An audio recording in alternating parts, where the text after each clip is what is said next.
Em nome do Pai, do Filho e do Espírito Santo. Amém. Ave Maria, cheia de graça, o Senhor é convosco. Bendita sois vós entre as mulheres, e bendito é o fruto do vosso ventre, Jesus. Santa Maria, Mãe de Deus, rogai por nós, pecadores, agora e na hora de nossa morte. Amém. Santo anjo do Senhor, meu zeloso e guardador, se a ti me confiou, a piedade divina sempre me rege, me guarde, me governe, me ilumine. Amém. Que o Espírito Santo nos ajude hoje a estudarmos o tema da lei moral. Caríssimos, hoje nós vamos começar a estudar o tema da lei. Tenho pensado que pedagogicamente para esse momento seria bom usar no começo o livro do Sada e do Monher, Curso de Teologia Moral. E vou ler com vocês aqui, vocês terão acesso ao texto, penso que o livro, com muita facilidade. Começa na página 46, Existência da Lei Moral. Penso que o tema da lei é um tema muito importante, por isso temos que trabalhar um pouquinho dele. Existência da lei moral. Dissemos já que um ato determinado é bom ou mau, conforme o objeto, a finalidade e as circunstâncias são boas ou maus. Geralmente, contudo, logo nos salta a pergunta: bons ou maus? Em relação a quê? Qual a norma ou o critério para definir a bondade ou a malícia de um ato? E com a pergunta vem também a resposta: a lei moral, que é a regula e mede os atos humanos em ordem ao seu fim último. Neste capítulo e no seguinte, ele fala aqui que vou ler aqui e explico, desculpe. Neste capítulo e no seguinte estudaremos como a retidão de um ato nos é dada por dois elementos: um exterior ao homem, que é a lei, e outro interior, que é a consciência. Assim, a bondade ou a malícia será a conformidade ou desconformidade de um ato com a lei e com a consciência. Considerando que, seguindo o livro do Aurélio Miguel, né, vocês se lembram? Aurélio Fernandes, nós estudamos a consciência primeiro e depois a lei. Mas ele aqui faz o contrário, porque ele pega e diz, né? Um exterior ao homem, que é a lei, e outro interior, que é a consciência. Assim, a bondade ou a malícia será a conformidade ou desconformidade de um ato com a lei e com a consciência. E vamos lá.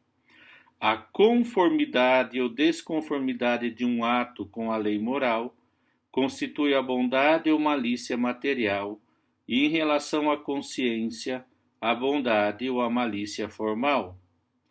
De acordo com isto, um ato pode ser material e formalmente bom, quando há conformidade com a lei e com a consciência. Por exemplo, quando ajudamos ao próximo, a lei da caridade, tendo a consciência de estar atuando bem. B. Material e formalmente mal, quando há desconformidade com a lei e com a consciência. Por exemplo, se odiamos alguém, oposição à lei da caridade, sabendo em consciência que está mal. Materialmente bom e formalmente mal, quando julgamos má uma ação que a lei não proíbe, por exemplo, comer carne na segunda-feira. Materialmente mal e formalmente bom, quando julgamos boa uma ação proibida pela lei, por exemplo, roubar para dar esmola. Vamos agora tratar detidamente dessas duas formas, lei e consciência. Nós já tratamos da consciência, mas vamos tratar da lei, sem as quais não seria sequer possível falar de moral. Então vamos lá. Na página 44 temos a definição e natureza da lei moral. Por lei moral se estende o conjunto de preceitos que Deus promulgou, a fim de que, cumprindo-os, a criatura racional alcance o seu fim último e sobrenatural. Vamos definir de novo. Por lei moral se entende o conjunto de preceitos que Deus promulgou, a fim de que, cumprindo, a criatura racional alcance o seu fim último sobrenatural. Aqui no livro do Fernandes, ele parte desse conceito. A lei é a ordenação da razão ao bem comum, promulgada por quem tem o cuidado da comunidade. Só para vocês verem que me parece que aqui o Ricardo nos dá uma definição, não que a outra esteja equivocada, mas que nos ajude muito a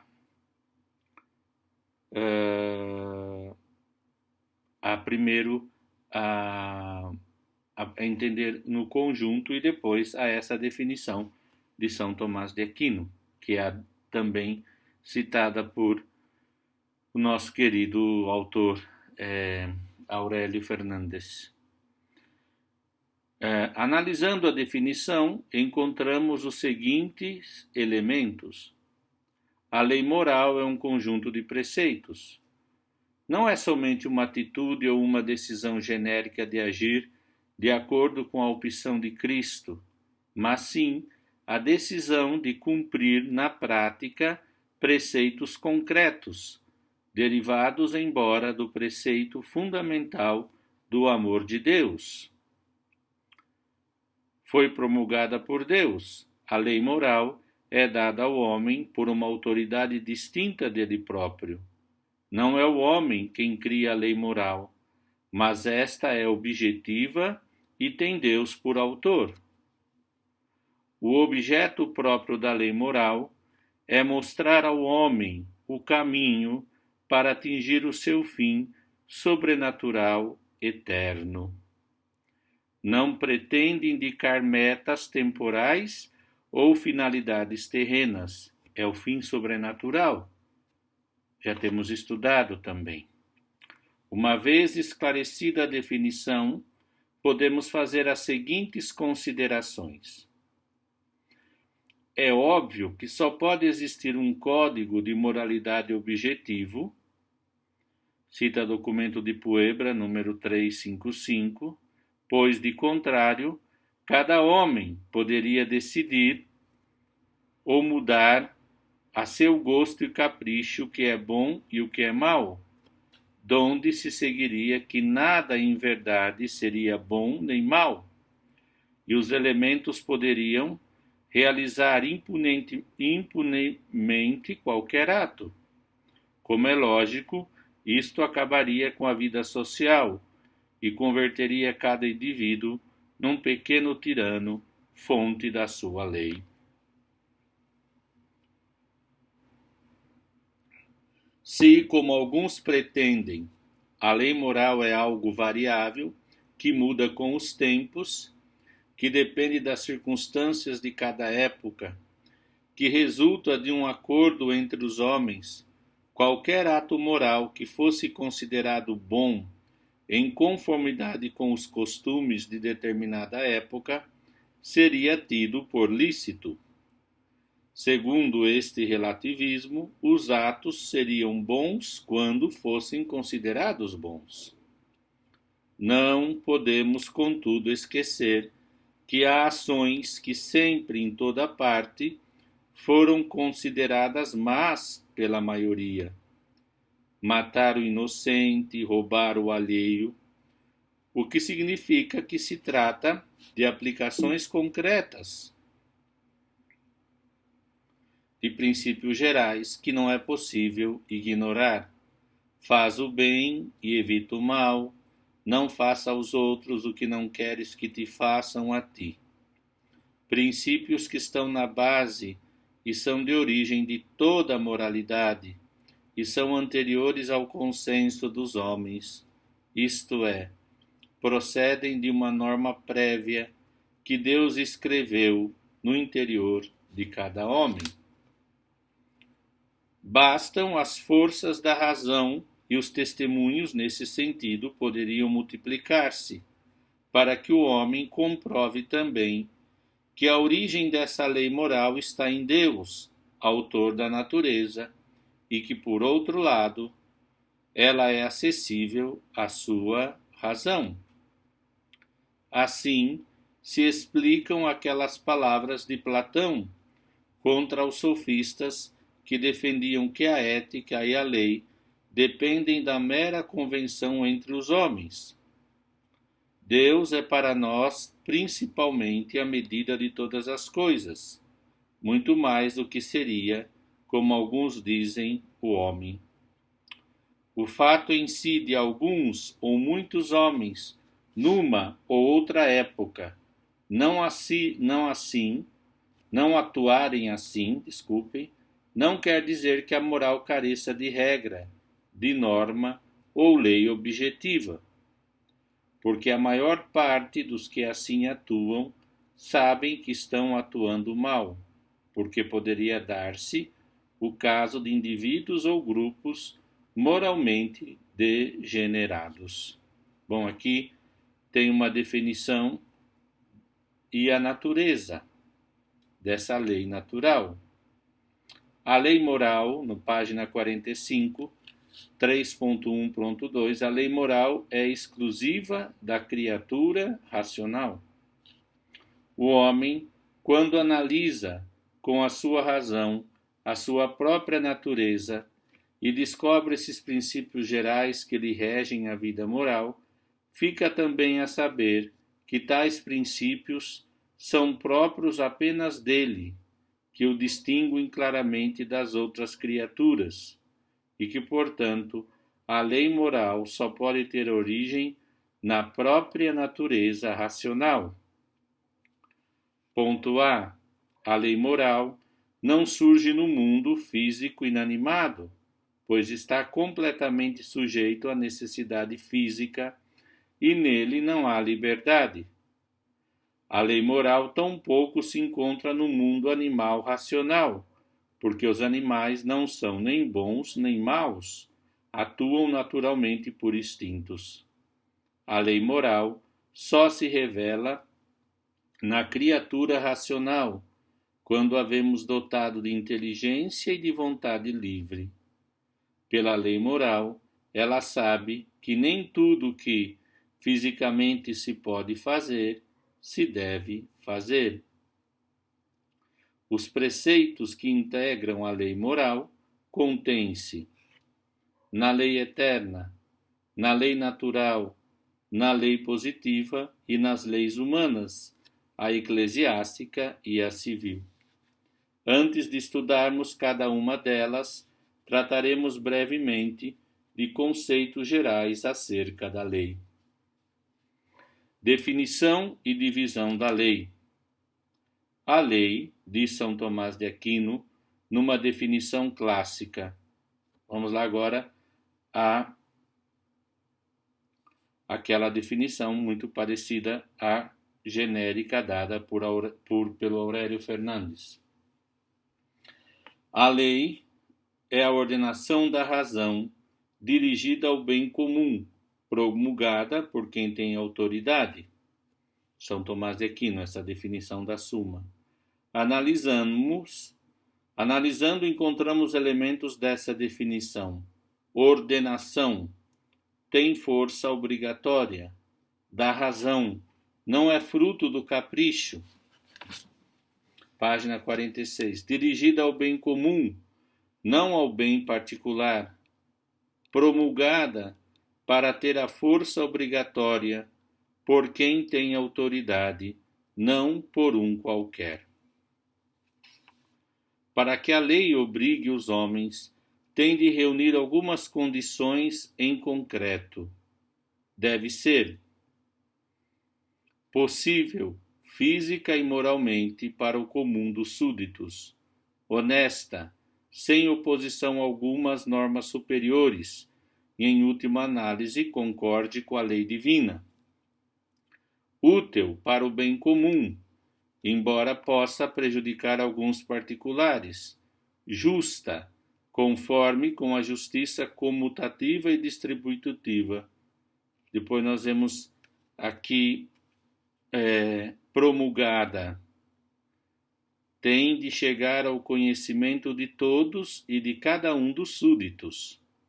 A divisão da lei, que não mais nos interessa, a divisão da lei, que mais nos interessa, depende do autor que a promulga. Ponto. Se o autor é Deus, chama-se lei divina, e pode ser eterna, encontra-se na mente divina, natural, lei divina impressa no coração dos homens, positiva, lei divina contida na revelação. Se o autor é o homem, a lei é humana e pode ser eclesiástica e civil. Adiante, então vamos estudar esses tipos de lei. Então vamos ver aqui a lei eterna. Ao contemplarmos as coisas criadas, observamos que seguem leis naturais. A terra gira à volta do sol. As plantas dão flores na primavera. O homem sente remorsos quando fez algum mal, e etc. Este ordenamento à lei naturais não acontece por casualidade. Antes era perfeitamente pensada pela sabedoria divina. Deus ordenou todas as coisas de modo que cada uma cumpra uma finalidade: os minerais, as plantas, os animais e o homem. Como essa ordem é pensada e projetada por Deus desde toda a eternidade, recebe o nome de lei eterna. Definição da lei eterna, na página 47. A lei eterna é definida por Santo Agostinho como a razão e vontade divinas que mandam observar e proíbem alterar a ordem natural. Já São Tomás diz, como o plano, o desígnio divino da sabedoria que dirige todas as ações e movimentos das criaturas em ordem ao bem comum de todo o universo.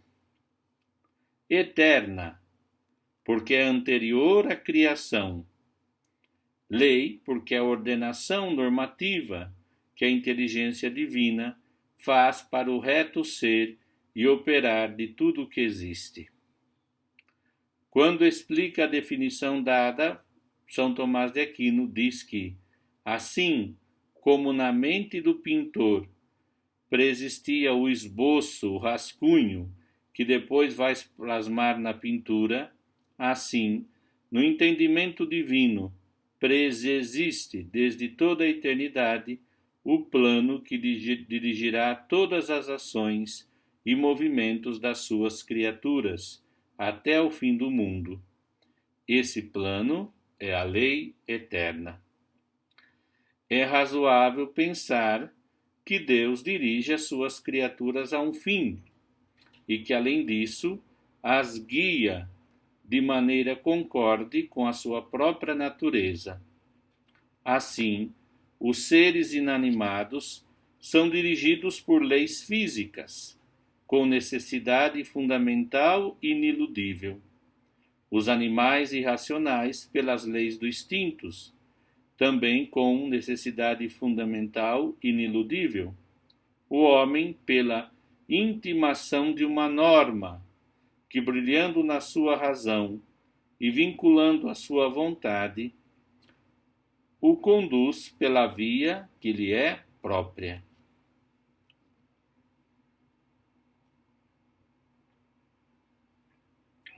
Vamos lá.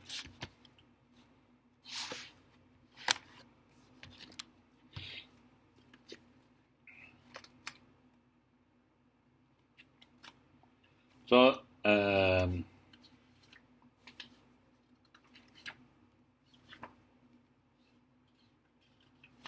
vemos que aqui depois podemos ver como Aurélio Fernandes resume, e penso que um pouco demais, por isso que eu gostaria de só contrapor com vocês a importância de voltarmos a um texto um pouco mais completo descritivo, que é o do Sada e Monroe. Propriedades da lei eterna. As principais propriedades da lei eterna são: primeiro, é imutável, e o é por identificação com o entendimento e a vontade de Deus, embora o seu conhecimento pelo homem seja mutável, uma vez que este não a conhece inteiramente em si mesma, como Deus e os bem-aventurados no céu, mas por uma certa participação nas coisas criadas.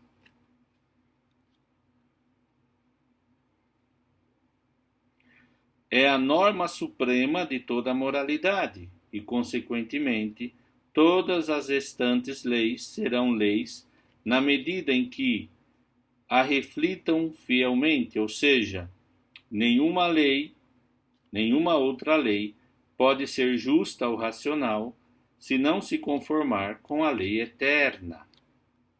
É universal, uma vez que todas as criaturas lhe estão sujeitas, umas de modo puramente instintivo, enquanto dirigidas pela sua própria natureza a atuar de determinada maneira, outras as criaturas livres por submissão voluntária.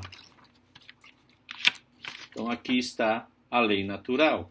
Penso que temos aqui um bom resumo, mas mesmo assim vou aqui, dado que nós alargamos aqui o conceito com o livro do Sada Monroe, vamos aqui voltar um pouquinho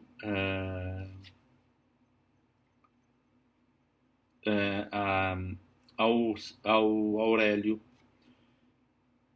Então, Aurélio, depois de dar a definição de Tomás e Agostinho, que é a razão ou vontade de Deus que manda conservar a ordem natural ou proíbe perturbá-la, temos já claro na nossa cabecinha, depois de estudarmos filosofia clássica, metafísica, o que é natureza, o modo do ser, de ser. E ele dá uma definição aqui na página 165, moral fundamental. A lei eterna, diz o Aurélio Fernandes, é um conceito cristão. Parte de que Deus, Criador do universo, não deixou ao arbítrio de forças caóticas, mas goza de uma ordem perfeita, que o homem não pode perturbar. Os não crentes podem chamar-lhe de ordem cósmica. Em todo o caso, não é possível desconhecer essa ordem universal, inclusivamente na teoria do caos cósmico, que governa tanto o macro como o microcosmos. E aqui cita a Declaração Dignitatis Humanae sobre a liberdade religiosa do Concílio Vaticano II e diz: a norma suprema da vida humana é a própria lei divina, eterna, objetiva e universal, pela qual Deus ordena, dirige e governa todo o mundo e os caminhos da comunidade humana, segundo os desígnios da sua sabedoria e do seu amor. Deus torna o homem participante desta sua lei, de maneira que o homem, por suave disposição, da providência divina, pode conhecer cada vez melhor a verdade imutável. Ok? Então aqui temos esse ponto aqui que nos leva a meditarmos um pouquinho mais. Tá certo? Então vamos continuar agora com o nosso querido amigo aqui, os dois amigos Monroe e Sarah. Na página 48 eles falam da lei natural. Vamos estudar então a lei natural. Eu depois posso mandar para vocês o que vocês não têm em PDF, tá bom?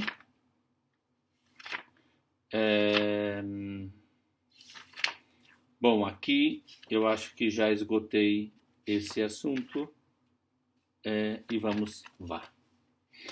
Lei natural, página 48. Por favor, me acompanhe. Entende-se por lei natural a própria lei eterna enquanto participada na criatura racional. E cita São Tomás: os minerais, as plantas e os animais obedecem sempre à lei de Deus, pois são guiados por leis físicas e biológicas. Mas ao homem, Deus deu inteligência para conhecer a sua lei, que dentro de si mesmo descobre. A essa lei gravada por Deus no coração do homem, chamamos lei natural, que obriga todos os homens de todos os tempos. Por isso diz São Tomás que a lei natural não é senão a participação da lei eterna na criatura racional. A palavra participação também é muito importante na ontologia do ser. Ao criar o homem, Deus dota-lhe a natureza de uma ordenação concreta que lhe possibilite conseguir o fim para que foi criado. Por exemplo, assim como há normas de funcionamento para o fábrico um fabricante de um refrigerador, para se conseguir que refrigere, assim Deus imprime em toda a natureza humana as normas por que deve proceder para atingir o seu fim último. Portanto, só pelo fato de nascer, o homem é súdito desta lei, ainda que as feridas do pecado possam obscurecer o seu conhecimento.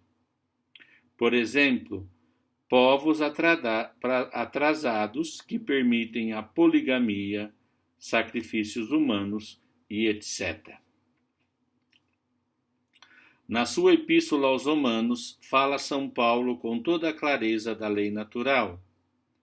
Efetivamente, quando os gentios que não têm lei, o apóstolo refere-se à lei mosaica, que só aos judeus foi dada, praticam naturalmente o que manda a lei, são para si mesmos lei e mostram que a realidade da lei está escrita no seu coração, testemunhando a sua consciência com os juízos que os acusam ou os defendem.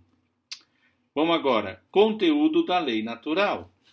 Me acompanhem aqui.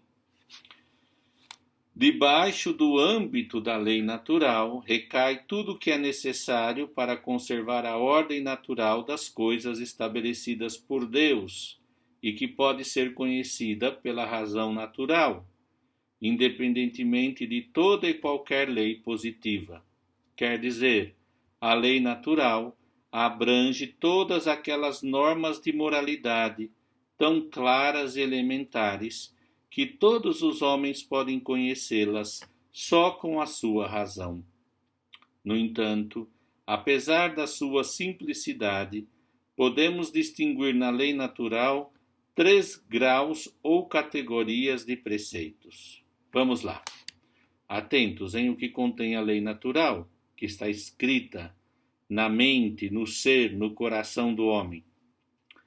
Contém preceitos primários e universalíssimos, cuja ignorância é impossível a qualquer homem no uso da razão. Têm sido expressos de diversos modos. Não faças ao outro aquilo que não queres que te façam a ti. Dá o seu a seu dono, vive conforme com a reta razão, cumpre sempre o teu dever, respeita a ordem do ser, mas todos esses podem se reduzir a um só. Faça o bem e evite o mal, diz São Tomás. Princípios secundários ou conclusões próximas, que brotam direta e claramente dos primeiros princípios e podem ser conhecidos por qualquer homem quase sem esforço nem raciocínio. A este grau pertencem todos os preceitos do Decálogo.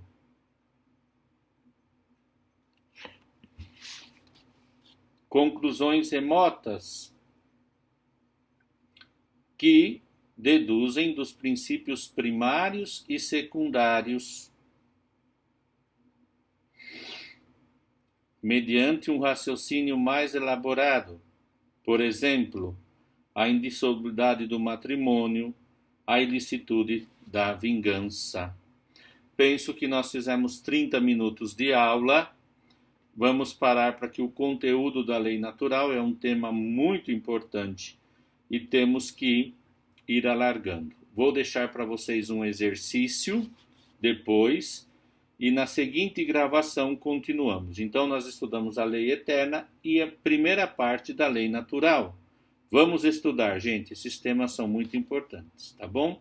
Eu agradeço, Deus os abençoe, obrigado, desculpe pela minha imperfeição, hoje eu não estou muito bem, mas Deus nos ajude a estudarmos esse tema tão importante. Paz e bem.